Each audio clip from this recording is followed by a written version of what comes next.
Alright, today I'm with. Hi, my name is Hamid. Okay. And just to, we can do some Howard intros, I guess, real quick. So my name is Norman Balu, sophomore computer science major at Howard University. Hi, my name is Hamid. I'm a rapper from the DMV, currently going to Howard. Alright, sounds good. So just to get the interview started, during your music journey, what did you start with in terms of digital distribution platforms? My first and to this day only digital distribution platform has been SoundCloud Repost. And it's not because I love the distribution platform like that I don't want to switch. It's more so that I don't have a choice at this point. Within the fine print of that, the distribution source, there was a label that says, if you cancel your subscription with us, all of the music you have posted throughout through our distribution label website will be deleted. And since it was the only one that I've ever used, well, not the only one, but the main one that I've used, most of my music has been distributed through it. So that's like 20 plus songs that would just disappear off all platforms just simply because I wanted to change my distributor. And I didn't realize that until really 2024 fall when I was thinking about changing my distributor. And then I clicked to press cancel, and then that message popped up. And it was like, wow, I might lose all my music because I wasn't paying attention when I was a high schooler to the distributor I wanted to use. Like something so little as like reading the fine print. Like as a high schooler, you're not reading the fine print. So I felt like that was really like scummy and grimy. It is, no, that's facts. And I feel like that story is actually a perfect segue into the first like major question that Afro had, which is how can an increasing reliance on digital distribution platforms alter the way independent artists own their voice, catalog, and brand? So I feel like you kind of touched on a lot of those already within the story that you just gave, just based off of, you as, starting up maybe 16, 15, how old were you? Yeah, like 16, 17. Yeah. Actually, 16, 15. Yeah, so starting out that young at an age, thinking I want to pursue music, and you started, a subscription to a digital distribution platform, and because of that, you now can't switch to a different one, even if, their terms would be better or whatever, for your career and your longevity, without losing all of the progress and track record that you already had. So just like, what would you say can be like other dangers that you would see in like the reliance on digital distribution platforms? Like I feel like, to touch on it, most of the distribution platforms are very unreliable. I've had most of my artist friends one time or another like complain to me about their distributor. And we don't all use the same distributor. We all use different distributors. But there's always, not the same complaints, but complaints nonetheless of, oh, I can't do this and that because my distributor is this and that. Or, I try to release this song, but because of my distributor, like, it's a hassle. And it's like, well, as independent artists, there's really no other way to get your music onto those platforms like Spotify, Apple Music without going through a digital distributor. So it's like we have to put up with it, but it's like really, really terrible, and they don't care as much because you're a small independent artist. The pathways to get help are like very closed off. Like you could send them a ticket. Like recently, I was trying to release a song so that it'd be ready for release. Like I started the process of trying to release it 4 weeks ago, and it's 2 weeks out from the date that I wanted. No, it's a week out from the date that I wanted it to release, and I still haven't been able to get it approved through my distributor because a new issue came up that has never happened before, even though I've used the same distributor like for the past 5-6 years. This issue has never came up, even though it's been a problem the whole time, but it's never affected my distribution. But now it's finally affected my distribution, and I try to contact the team, and they're like, okay, we're gonna try to get it worked out, and we'll contact you when the issue is fixed. And you know, it's still like maybe like 2-3 days later, and I'm still waiting for a response to see if I could get that song out. And it's like, I guess not. Yeah. That actually ties into a question that I had later on, but we'll have to touch back on that part. And then, so yeah, the second question that I had is how have changes in the way music is consumed, so the major example is really radio to streaming, impacted the space held for voices and themes not substantially represented in media to be heard in broader audiences? Okay, That's kind of heavy. Yeah, I can break it down a little bit more. Okay, so pretty much so during the radio era, right, you mainly had to go through record labels, and record labels would, essentially, pay for radio stations to play certain songs.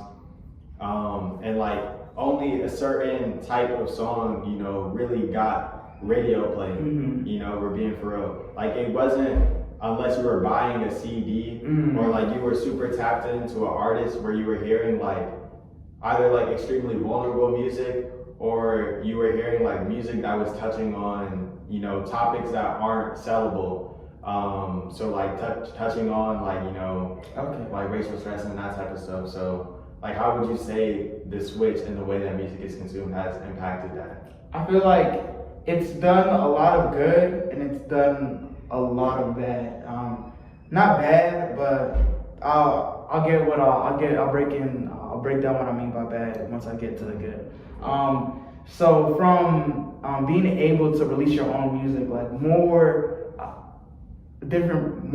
perspectives of music have come in. Anybody could release anything, spread their message, spread their words, and because of that, you see artists like Mike and Mavi and 454 just creating very personal music, vulnerable music that does not get played on radios, would never get played on radios. It's not a club hit. It's not a club banger. It's not something you could play at a party and get your friends hype. And in the era of radio, it was basically if it's not a club banger, it's dead. Yeah. So it's useless. All they wanted was radio hits and club bangers so that people could dance to it. And it's really showing if you go back to the early 2000s and you listen to the music that was played on the radio, it's all songs that are trying to be hits, very dancey, very vibey, nothing that's really deep. And there'd be 1 or 2 songs that were just so undeniable that even though they're not those, they weren't club bangers, but the message was so undeniable that the radios had to play it. And for example, you have artists like Kendrick Lamar that broke that barrier, artists like Drake Cole that broke that barrier, artists like Nas that broke that barrier. So it's it wasn't impossible to do it, but it was much harder. And circling back to what I meant by a lot of bad, because anybody can release music nowadays, it has led to a lot of saturation of the industry, and it has led to a lot of people who don't really have a love for music, but just have a passion for money and fame to try to break into the industry, to do that just to get money and fame, to get women. So they are replicating the things that they hear that are club bangers. So they are copying people that they know people like. So you get thousands of clones, and the music industry is getting very watered down because this person copying this person that copied this person, and so on and so forth. So yes, it did a lot of good to be able to distribute whenever you want, but it also did a lot of bad. Yeah. And I would even say, just to expand on what you were touching on, with even during the radio era, there were certain artists that were able to break through that barrier and put out vulnerable work. Even when it would be you couldn't dedicate an entire project or an entire body of work to complete vulnerability in the past. Like you might have had like select songs on like, for example, like Good Kid, Mad City, where you had like swimming pools or like the art of peer pressure, but you still had to have like at least 2-3 hits, you know, to make sure that that album gets radio player, even that that label puts out that album, you know, just to make sure that they even recoup off of it. So I feel like, you know, touching on like what you said with the particular goods, that being in a new like era of the way that music is consumed, like it allows artists to actually put out like entire bodies of work that aren't like just mixtapes. You know, for example, like because you had Wayne, like even Wayne's most like vulnerable projects were mixtapes. Like so at least before the streaming era, because you could say the Carter 5 is pretty vulnerable, I would say. But yeah, so I definitely agree with you on that point though. My mask broke. I got you. All right, so the third question is, what barriers do social media and streaming algorithms create, if any, for artists that have been categorized or placed into niches and broadening audiences? I wouldn't say it creates a barrier. If anything, it broke barriers down. Like social media and streaming platforms allowed creators that were in certain niches to get like more glow on themselves. Yeah. Like, cause really before social media, it was the blog era. So you had to get popping on the blogs to really come up in that era. Yeah. So now you could go viral on TikTok off of a song within your niche. So now we have, like I said before, we have the Mavis, we have the Mikes, we have the El Custos, the Neontes. Those are people who are very niche that wouldn't have gotten the same love in the radio era. So I rather than barriers, I feel like the streaming era broke those type of barriers down. Okay. Yeah. Okay, so you feel like it's more opportunity to succeed in like a specific subgenre rather than having to succeed like in the overall category. Okay. Yeah, I see what you're saying. Because not everybody listens to the same type of rap. Rap is such a broad genre. You can do anything within rap. So that's why rap is so good. There's rap is a competition, but there's really no competition between the niches. If you like NBA Youngboy, you're not competing with someone that makes music like Earl Sweatshirt. Yeah. It's like two different lanes. Yeah, that's right. All right, and then the fourth question, I would say, how has the increase in artist independence over the last 20 years, which is like the emergence of digital distribution softwares and platforms and music, how has that changed the relationship between artists and fans, what do you say? I think it's made it more intimate. Okay.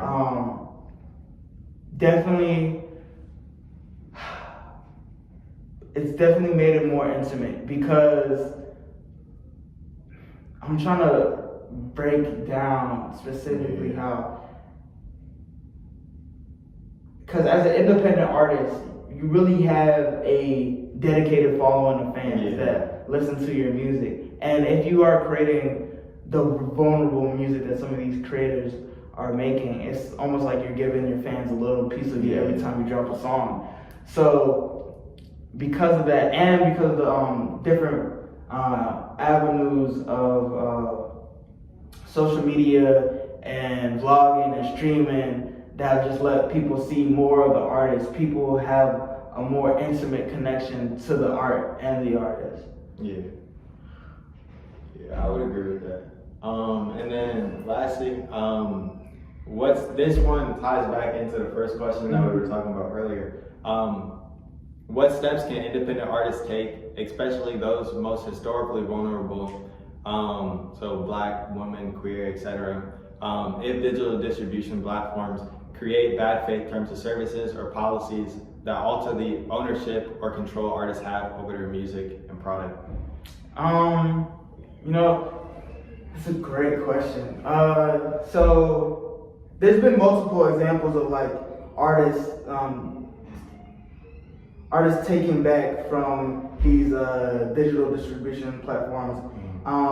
Like for example, Earl Sweatshirt for his last album, Vor Dyer, he first, before he released it on streaming platforms, he released it on his own website, and then you can stream it there, and you could actually buy. It was kind of like how cryptocurrency works. You could buy the project like that off that website, but you could also stream it for free. So, and then there's this other artist called Lil Russell, who allows his fans to like put in for the music he makes. Like, he has a website where you can give what you want to his music. So if you feel like, oh, this song is worth $5, you could give $5. If you feel like the song is worth $100, you could give $100. And these are just different ways artists have like tried to, you know, get back from the music industry, because in clear terms, it's very predatory. Like, the music industry has always been predatory and it will always be predatory. So finding these different avenues to create wealth within the music industry has always been important, and it will never die out, because people are always looking for ways to support themselves. And just as like a building off of that, like, because the two artists that you mentioned aren't necessarily like mainstream, but they do have large audiences, so they do have like a level of at least social capital to, you know, be able to move off of, you know, digital distribution platforms. So when it comes to like independent artists that are still like smaller and still have to rely on digital distribution platforms for release, and, you know, broadening their audiences and things like that, would you say like there are other avenues possible for them, at least still maintaining within digital distribution? So like, for example, with like unionization or like organizing between like, you know, independent artists, would that be like a possible avenue?